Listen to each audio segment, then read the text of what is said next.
ओम शांति।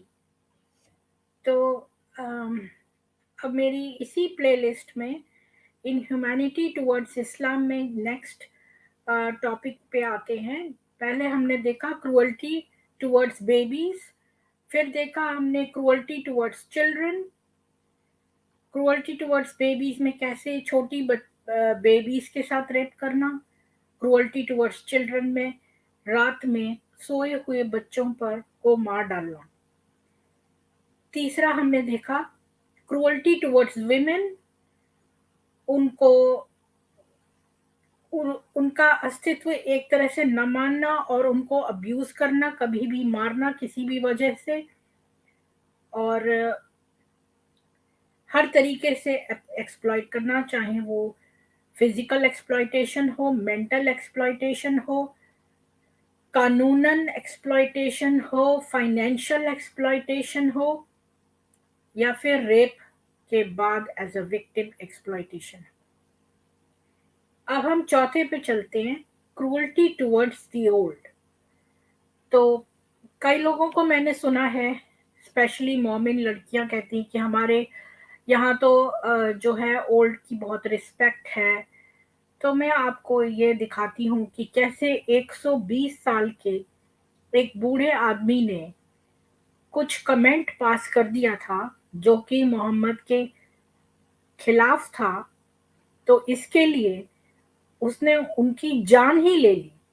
तो जो एथिक्स कहते हैं कि जबान के बदले जबान लेनी चाहिए, मतलब अगर कोई आपसे बुरा बोल रहा है तो मैक्सिमम बुरा आप ये कर सकते हैं कि उसकी तरफ बुरा बोलें। जब हम किसी युद्ध में जाते हैं तो घुड़सवार घुड़सवार से लड़ता है, हाथी वाला हाथी वाले से लड़ता है, और तलवार वाला तलवार वाले से लड़ता है। पर ये कैसा है जो किसी ने मुंह से कुछ बोला तो आपने उसका कत्ल ही कर दिया, और वो भी एक 120 साल बुजुर्ग का, इतने बूढ़े का कोई लिहाज नहीं किया। कितनी शर्मनाक बात है। तो मैं आपसे शेयर करूंगी ये हदीस।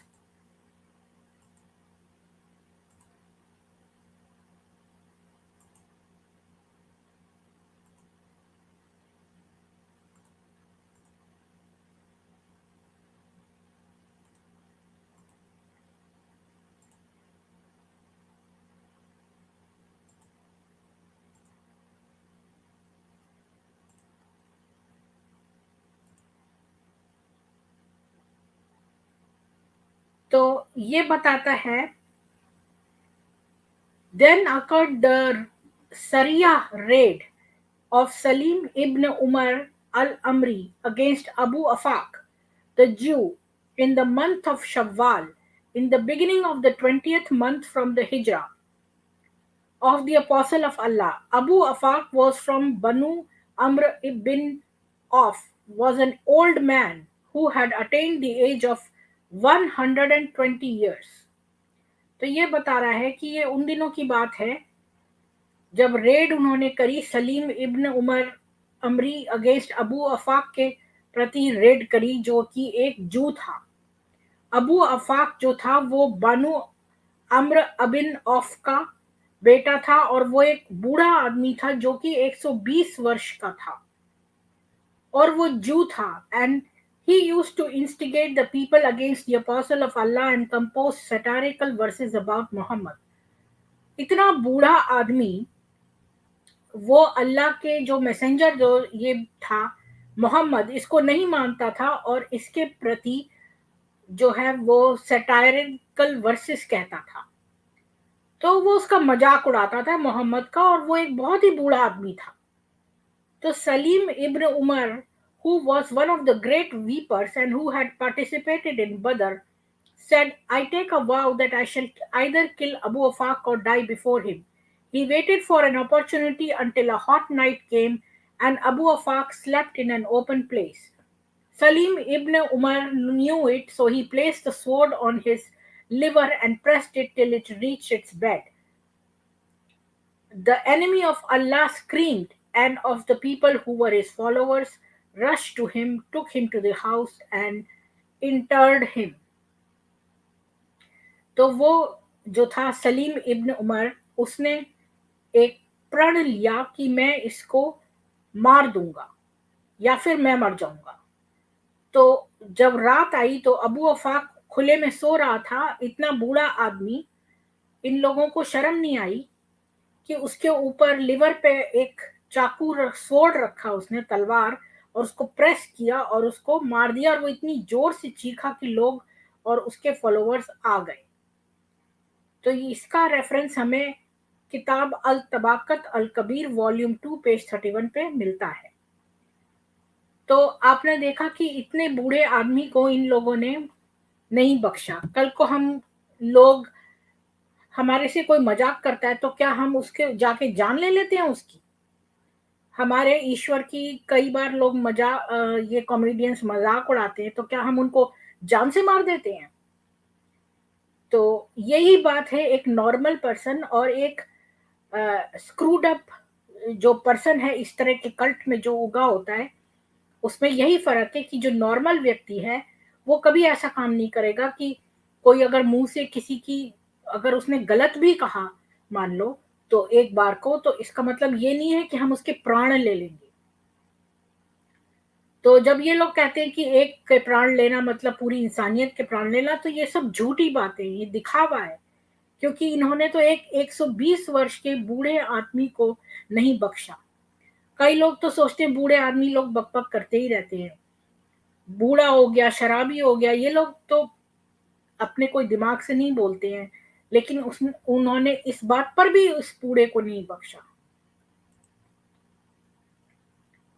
फिर देखते हैं कि कैसे इन लोगों ने बूढ़े बूढ़े लोगों को पकड़ पकड़ के सब लोगों को सरकमसिशन किया, उनका खतना किया।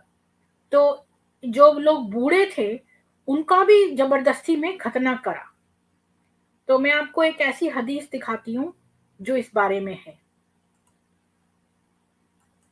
तो मैं शेयर करती हूँ ये स्क्रीन आपसे।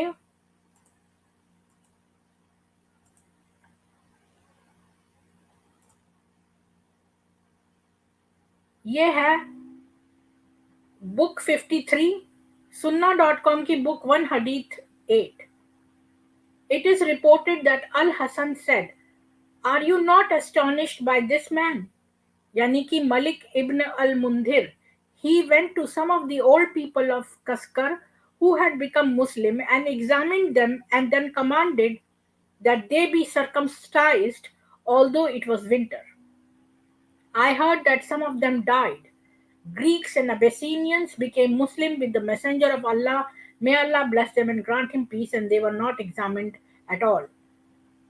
तो अल हसन कहता है कि क्या आप इसको देख के चकित नहीं हुए, मलिक इब्न अल मुंधिर को देख के, जो कि बूढ़े लोगों के पास या कसकर के,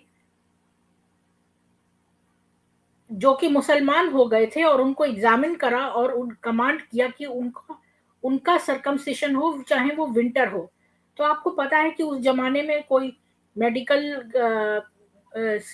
स्पिरिट्स या ऐसे एजेंट्स नहीं होते थे, और ये लोग ऐसे ही रॉ और बारबेरिक तरीके से खतना करते थे।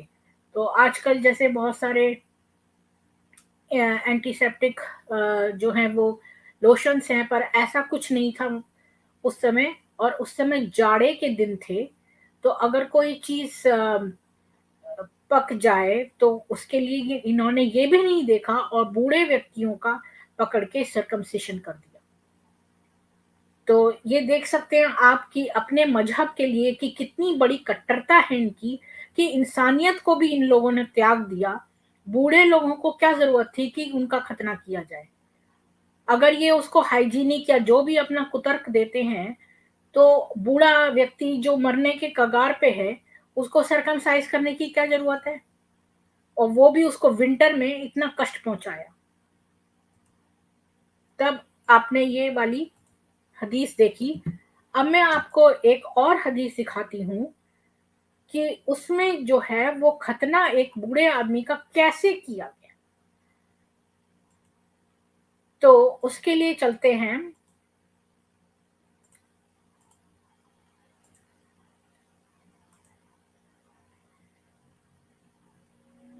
सुन्ना की बुक 1 हदीथ 1 पे।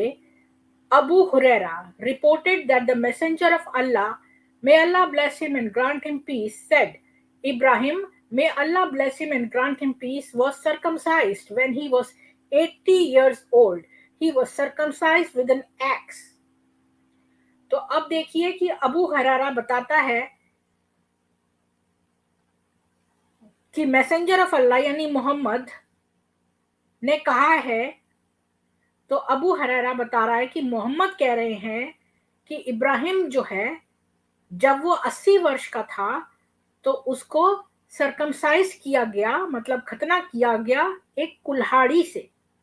तो आपने ये निर्दयता देखी कि एक 80 साल बूढ़े आदमी को खतना की क्या जरूरत थी और उसका खतना एक कुल्हाड़ी से किया।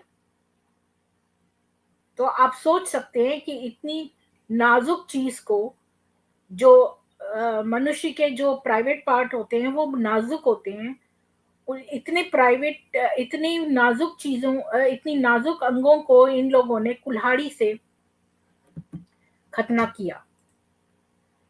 तो देखा आपने कि कितना क्रूअल्टी इन लोगों में थी। तो ये तो रहे बूढ़े आदमियों का कि इन्होंने बूढ़े आदमियों को नहीं बख्शा, कितना भी बूढ़ा क्यों नहीं हुआ, उसने अगर थोड़ा सा भी मजाक बनाया मोहम्मद का तो उसे जान से मार दिया बुरे तरीके से। अगर वो बूढ़ा है, मरने की कगार पे, फिर भी उसका खतना कर रहे हैं, जिसकी कोई जरूरत ही नहीं है क्योंकि वो तो मरने की कगार पे है। तो वो क्या सेक्स करेगा? और फिर मैं आपको दिखाती हूँ कि ये कहते हैं कि ये वुमेन के साथ अच्छा बिहेव करते हैं। तो हमने ये तो देख लिया कि इन्होंने विमेन को कितना नीच समझा है। स्लेवरी भी हम आगे देख लेंगे। अब बूढ़ी औरत का आपको बताती हूँ, उसके लिए हम चलते हैं हदीस पे।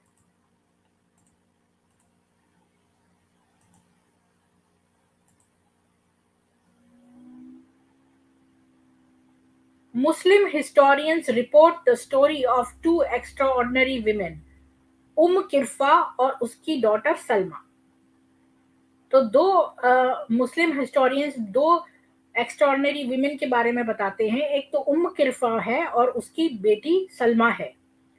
किरफा वॉज द लीडर ऑफ बनी फदारा। किरफा जो थी वो लीडर थी बनी फदारा की। Zayd the foster son of Muhammad raided her tribe. तो जो मोहम्मद का अडॉप्टेड सन था जायद, उसने उसके कबीले पे अटैक किया था। Under her leadership her man defeated the readers. तो किरफा ने जो जायद था उसको हरा दिया था। Many Muslims were killed and जायद हिमसेल्फ वाज वुंडेड। बहुत सारे मुसलमान मारे गए और जायद भी घायल हो गया। जायद swore that he would take his revenge। जायद ने प्रण लिया कि वो बदला लेगा। When he recovered, Muhammad sent him back with more force। तो जब वो थोड़ा सा रिकवर हो गया घायल से, तो मोहम्मद ने उसे भेजा। He fought the बनी फजारा। तो उसने वहां पर बनी फजारा को, जो कबीला था, उससे लड़ाई की। killed some of them, थोड़ों को मार दिया। and took किरफा and her beautiful daughter as hostage। तो जो कबीले की सरदार थी किरफा, उसको उसने गिरफ्तार कर लिया। तो कबीले की सरदार थी किरफा, जो कि एक महिला थी। तो जो ये लोग कहते हैं कि औरतें जो थी उनका जो है पहले मोहम्मद से पहले औरतों के साथ बहुत बुरा व्यवहार होता था, और मोहम्मद ने आके जो है महिलाओं के लिए अच्छा किया। तो पहली बात तो खदीजा ही एक बिजनेस वुमेन थी, और दूसरे आप देखिए कि कबीलों में जो रूलिंग थी वो महिलाएं थी। जैसे किरफा, अगर सारी लड़कियों को या बच्चियों को मार दिया जाता था उस समय, तो ये किरफा कबीले की सरदारनी कैसे होती? तो ये सब झूठ बोलते हैं क्योंकि ये दिखाना चाहते हैं कि मोहम्मद जो है वो अच्छा था, जबकि मोहम्मद जो था वो बहुत निर्दयी था। तो उसने किरफा को जो है पकड़ लिया और उसकी बेटी को भी होस्टेज बना लिया। The Sira of ibn Ishaq says जायद किल्ड इरफा क्रूअली। तो इब्न इशाक जो है वो सीरा है जो लाइफ ऑफ मोहम्मद है, वो ये बताती है कि जायद ने किरफा को बहुत ही निर्दयता से मारा। The details of this cruel killing is omitted by Ibn Hisham, who edited Ibn Ishaq's Sira. तो बाद में ये जो इब्न हिशाम था उसने इस इसके डिटेल्स जो हैं वो ओमिट कर दिए, बस थोड़ा सा जो है लिख दिया और बाकी डिटेल्स उड़ा दिए। और ऐसा भी मुझे मालूम है कि जो कुरान है उसमें से बहुत सारी हदीसें इन लोगों ने गायब कर दी, क्योंकि वो इतनी गंदी थी। जैसे कि आपने सोचा कि आयशा से पीडोफिलिया किया मोहम्मद ने, तो ये एक गंदी आयत है, ये गंदे वर्सेस हैं, गंदा डिटेल है। तो इस प्रकार से भी गए गुजरे जो उसमें डिटेल्स थे।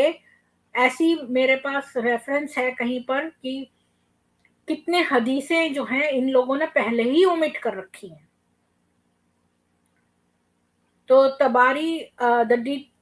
Tabari explains that her legs were tied to two ropes and each rope was pulled by a camel until she was ripped into two.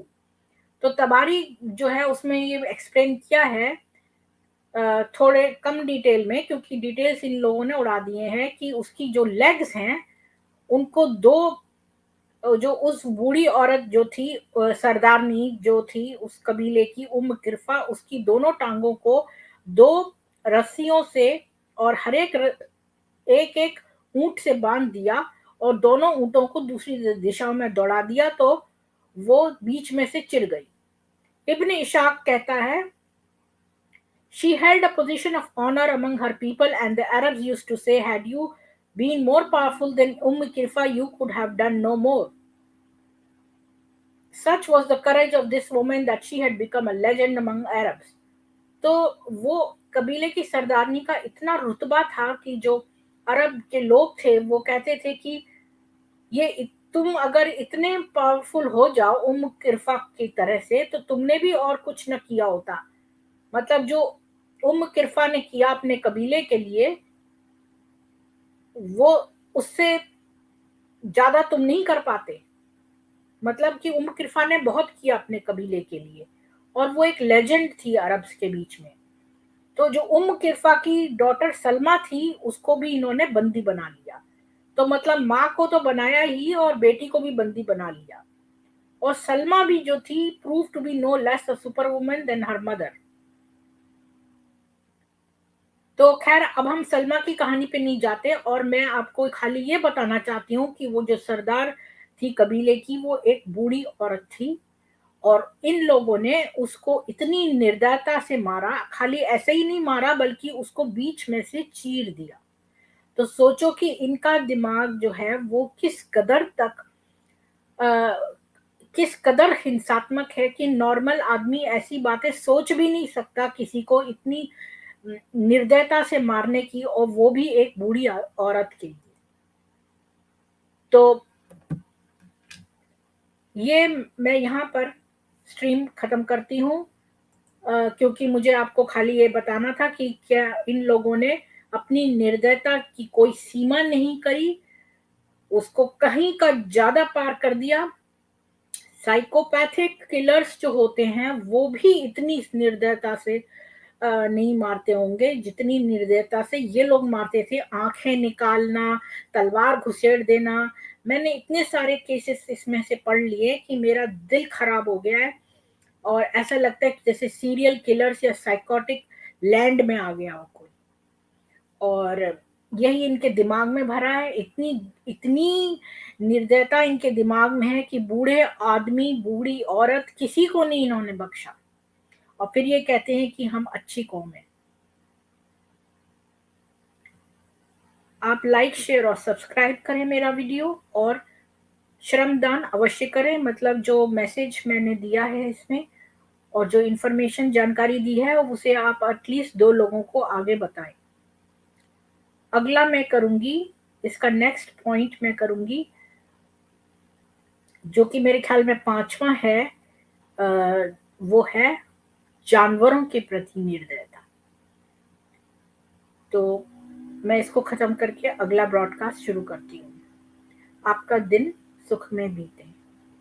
धन्यवाद।